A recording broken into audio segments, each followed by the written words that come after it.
நன்றி ஓடுகளே.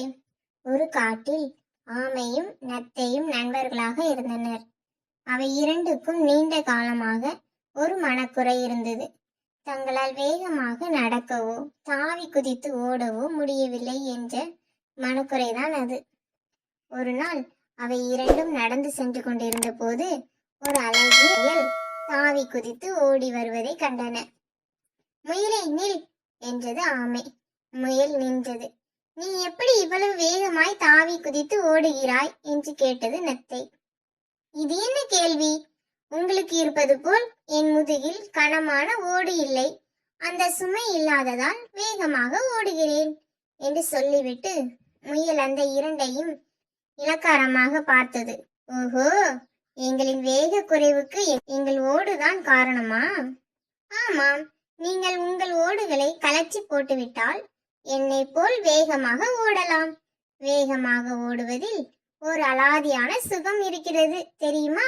அனுபவித்து பாருங்களேன் என்றது முயல். ஆமைக்கும் நத்தைக்கும் அந்த இடத்திலேயே தங்கள் முதுகு ஓடுகளை கலற்றி போட்டுவிட வேண்டும் என்ற ஆவல் பிறந்தது. அவற்றை கலற்ற முயன்ற போது திடீரென புதர் மறைவில் ஏதோ அசையும் ஓசை கேட்டது. ஆமையும் நத்தையும் ஆபத்தை உணர்ந்து தங்கள் ஓடுகளை கலற்றும் முயற்சியை கைவிட்டன. சட்டென புதர் மறைவில் இருந்து ஒரு ஓநாய் வெளிப்பட்டு முயலை நோக்கி பாய்ந்தது. ஆமையும் நத்தையும் விருட்டென்று தங்கள் உடலை ஓடுகளுக்கு இழுத்து கொண்டு உயிர் பிழைத்தன.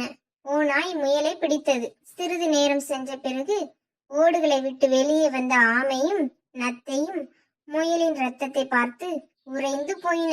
தாங்கள் வேகமாய் ஓடுவதை விட உயிர் பிழைத்து வாழ்வதே முக்கியமானது என்பதை உணர்ந்தன. தங்கள் எதிரியிடமிருந்து காப்பாற்றிய தங்கள் ஓடுகளுக்கு அவை நன்றி கூறின.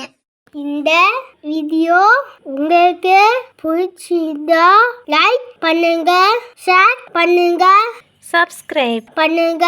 தேங்க்யூ குட்டீஸ்.